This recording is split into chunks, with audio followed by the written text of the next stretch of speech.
आइए सीधे लिए चलते हैं आपको बीजेपी की प्रेस कॉन्फ्रेंस में एक और लिस्ट उम्मीदवारों की जारी की जा रही है। एडवोकेट श्री प्रकाश, पोनानी से श्री के नारायण मास्टर, पालक्काड से श्रीमती शोभा सुरेंद्रन, अलत्तूरू सुरक्षित सीट से शुजुमन वट्टेकाड, त्रिसूर से केपी श्रीसन, चलकुडी से एडवोकेट बी गोपालकृष्णन, इडुक्की से एडवोकेट साबू वर्गसे।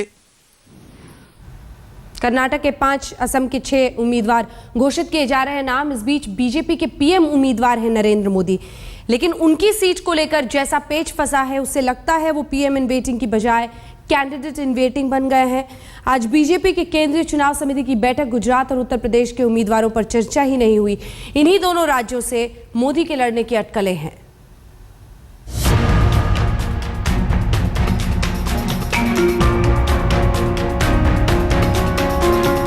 बीजेपी कहती है देश में मोदी की लहर है। मोदी की हवा में दिल्ली की सरकार बनाना चाहती है बीजेपी। मोदी के दम पर बीजेपी ने बनाया है मिशन 272 प्लस, लेकिन खुद मोदी की एक अदद सीट तय नहीं कर पाई बीजेपी। पीएम इन वेटिंग से कैंडिडेट इन वेटिंग बने मोदी। मोदी कहां से लड़ेंगे लोकसभा का चुनाव? हफ्ते भर से यही अटकलें थी कि गुरुवार को बीजेपी की केंद्रीय चुनाव समिति की बैठक में इस पर मोहर लग जाएगी, लेकिन ऐसा हो न सका। बैठक में महाराष्ट्र, मध्य प्रदेश, झारखंड और बिहार के उम्मीदवारों पर तो चर्चा हुई, लेकिन गुजरात और उत्तर प्रदेश, जहां मोदी की निगाहें टिकी हैं, उनका जिक्र तक नहीं हुआ। दरअसल 13 मार्च को मोदी की सीट पर मोहर को लेकर बीजेपी के वरिष्ठ नेता मुरली मनोहर जोशी ने ही मीडिया को खबर दी थी। जोशी वाराणसी से सांसद हैं और बताया जाता है कि इसी सीट से मोदी चुनाव लड़ना चाहते हैं, लेकिन खुलकर न मोदी अपनी इच्छा जता रहे हैं और न ही माहौल को भांपकर जोशी उन्हें न्योता दे रहे हैं।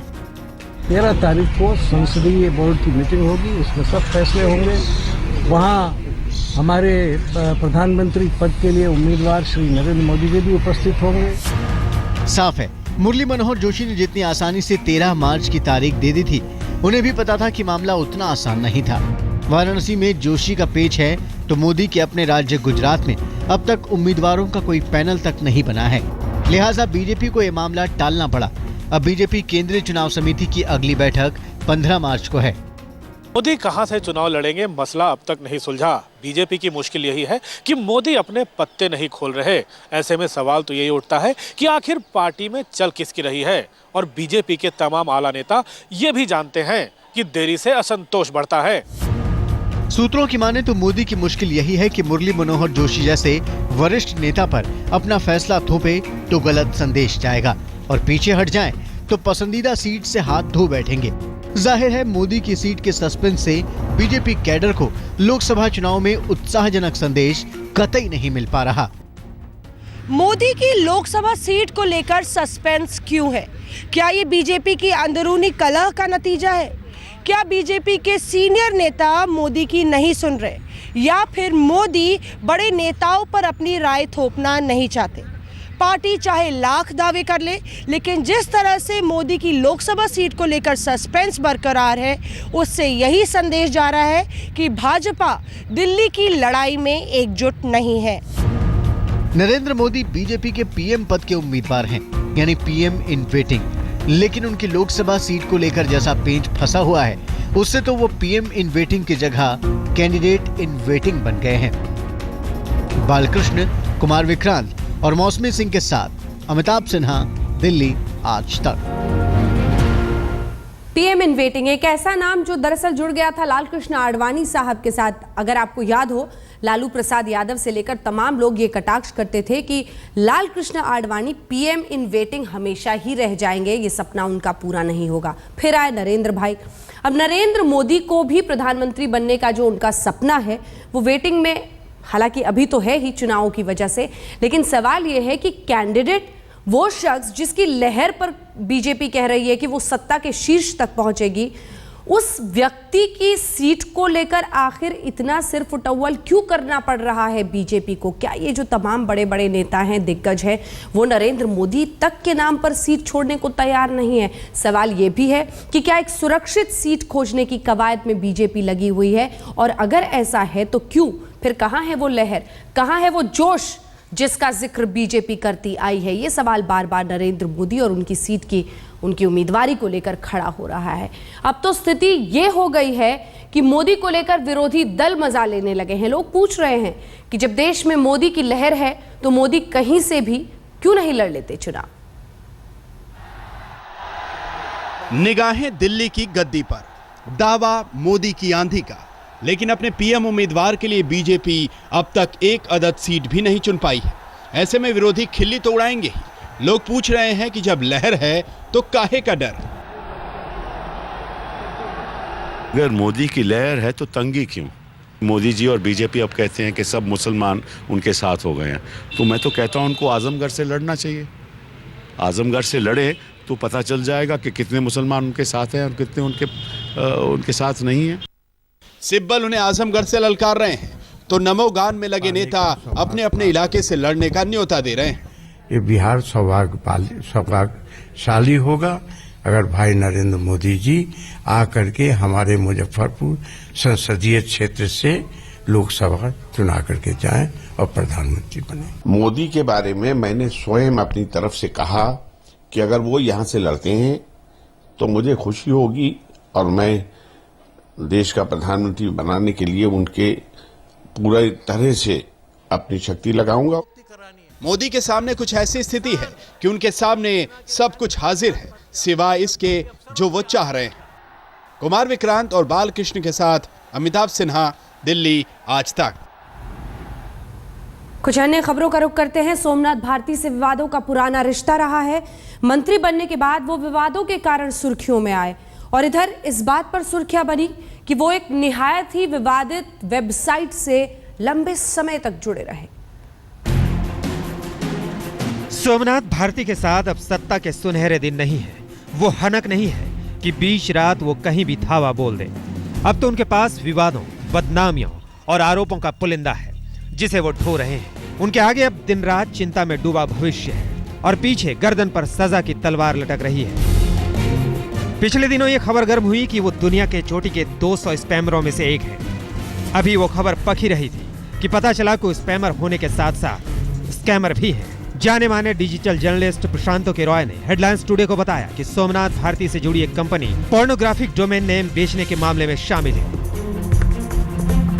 हालांकि भारती ने कैमरे के सामने और लिखित तौर पर बताया कि उनका टॉप साइट एलएलसी से कोई लेना देना नहीं है, लेकिन दस्तावेज एक सबूत हैं जो बताते हैं कि उनके बयान में कोई सच्चाई नहीं है। रिपोर्ट के मुताबिक भारती देश के टॉप 3 स्पैमर्स में शुमार थे। अमेरिका की एक अदालत में स्पैम मेल भेजने के आरोप में भारती पर मुकदमा भी चल चुका है, जिसे उन्होंने अदालत के बाहर करीब $5000 में रफा दफा कराया था। रिपोर्ट के मुताबिक भारती का नाम और उनकी साइट रॉक्सो यानी register of non spamming operations में दर्ज है। वो कथित तौर पर इसको नॉन कैनेडी और पॉल ऑन्गर के नाम से ऑपरेट करते थे। 2004 में top site LLC directories LLC हो गई। दस्तावेज बताते हैं कि 5 सितंबर 2008 को अचानक डायरेक्टरीज एलएलसी का नामो निशान मिट गया। हालांकि भारती हमेशा ये कहते रहे कि उनको बदनाम करने की एक साजिश थी, लेकिन एक सवाल का जवाब उनके पास नहीं था कि 2003 में जब वो नेता नहीं थे तब अमेरिका जैसे देश में भला उन्हें बदनाम करने की दिलचस्पी किस में होगी। आज तक ब्यूरो। बात पवन बंसल की। रेलवे घूसखोरी मामले में मंत्री पद से इस्तीफा दे चुके पवन बंसल को कांग्रेस ने चंडीगढ़ से टिकट दिया है। उनसे बात की हमारी संवाददाता मौसमी सिंह ने। हमारे साथ कांग्रेस के वरिष्ठ नेता पवन बंसल साहब हैं जिनको चंडीगढ़ से टिकट दिया गया है। बंसल साहब काफ़ी चर्चा में था, पूरा चंडीगढ़ सीट के बारे में, आपके बारे में कहा जा रहा था, खुद आपको अंदरूनी विरोध झेलना पड़ा था। मनीष तिवारी कहा जा रहा था कि चंडीगढ़ से सीट मांग रहे हैं, क्या कहेंगे आप? मैं हाईकमांड का बहुत धन्यवादी हूं कि उन्होंने मेरे में विश्वास जताया है, मेरा काम देख के सब चीज़ों के, और मेरा प्रयास रहेगा कि मैं उस पर पूरा उतरूं और मुझे चंडीगढ़ से हमारी अपनी सीट पे जीत का पूरा विश्वास है। ऐसी भी चर्चा थी कि स्क्रीनिंग कमेटी ने काफ़ी माथापच्ची की, पर चंडीगढ़ से कोई और कैंडिडेट उनको मिला ही नहीं, और विनेबिलिटी को देखें तो पवन बंसल का ही नाम आगे आ रहा था। मुझे तो इस बात का पता नहीं कि उनमें क्या चर्चा हुई। अगर आपको बीच में अंदरूनी बात का कोई पता होगा तो मैं कुछ कह नहीं सकता। विनेबिलिटी ज़रूर वहाँ सवाल है, और सवाल विनेबिलिटी का नहीं, वहाँ लोगों के बीच में हर वक्त रह के उनसे अपना संपर्क रखना, उन लोगों के बीच में हर वक्त काम पे लगे रहना वहाँ के विकास के लिए, वो सब रिपोर्ट्स हाईकमांड को पहुँचती हैं, और उसी के कारण मैं समझता हूँ उन्होंने फैसला किया होगा। बंसल साहब, पिछले साल ही जिस तरह से आपका नाम आया था रिक्रूटमेंट स्कैम में और आपको इस्तीफा देना पड़ा था, उसके बाद काफ़ी चर्चा थी। एक कहते हैं भ्रष्टाचार को एक चेहरा, अगर बीजेपी को कोई हथियार यूज़ करना था तो पवन बंसल का नाम जोड़ लेते थे कलमाड़ी और चवन के साथ। बीजेपी ने शायद कम जोड़ा है, आपके कुछ लोगों ने उसको ज़्यादा जोड़ा है। बीजेपी आपके उनकी स्पीचेस निकाल के देखिए, सिर्फ चंडीगढ़ लोकल बीजेपी के अलावा औरों ने उसका जिक्र नहीं किया। हाँ, यहाँ मीडिया में उससे ज़्यादा हुआ है। एक सस्टेन्ड ढंग से इतने साल भर मेरे खिलाफ ये कैंपेन रहा है, जबकि इंसिडेंट के 2 महीने के बाद ये बिल्कुल स्पष्ट, मैं तो पहले दिन से स्पष्ट था इस बात पे, मेरा उससे कोई ताल्लुक नहीं। इतने बड़े ओहदे पे जब आप पहुँचते हैं, कहीं आपका नाम कौन इस्तेमाल कर ले किसी को पता भी नहीं रहता, किसी का भी कहीं हो सकता है। इधर सुबोध कांत सहाय का नाम भी कोल घोटाले में उछला था, जिसके बाद उन्होंने अपने पद से इस्तीफा दे दिया था। उन्हें भी रांची से टिकट मिला है। उनसे बात की है बालकृष्ण, हमारे सहयोगी ने। आप देख सकते हैं कि सुबोध कांत सहाय के घर पर किस तरह से जश्न का माहौल है। उनके तमाम समर्थक रांची से यहाँ आकर डेरा डाले हुए थे जब उनके टिकट पर सस्पेंस था, पर अब सारे लोगों के चेहरे पर खुशी देखी जा सकती है। सुबोध कांत जी, सांस में सांस आई है, ये कहा जा सकता है। मैं आपको बताऊं, उससे ज़्यादा हमें देखने को मिला ये 3-4 दिन का जो वक्त था कि पूरा रांची और पूरा हमारा पार्लियामेंट कंस्टिट्यूंसी और झारखंड का अद्भुत समर्थन मिला है हमें। मतलब कहीं अरदास, कहीं दुआ मांग रहे हैं, कहीं मंदिर में ये कर रहे हैं, और हर सैकड़ों संगठनों ने आगे बढ़ के, राजनीतिक और गैर राजनीतिक दोनों लोगों ने आगे बढ़ के समर्थन दिया कि भाई ये क्या है, क्या सुबोध को टिकट नहीं मिलेगा, जबकि हकीकत ये था कि ये सिंपल कुछ सीटें क्लियर हुई थी, कुछ सीटें नहीं हुई थी। आपने क्या पार्टी पर दबाव बनाने के लिए इतने समर्थक रांची से आ गए आपके? मैं आपको बताऊं, मैं नहीं बुलाया, ईमानदारी से मैं कहूं कि सैकड़ों लोग, सिर्फ वहां ये हो गया कि कोई कुछ नाम वहां फ्लोट हो गए कि ये लोग भी यहाँ से उम्मीदवार हो सकते हैं, जिसके चलते लोग आ गए।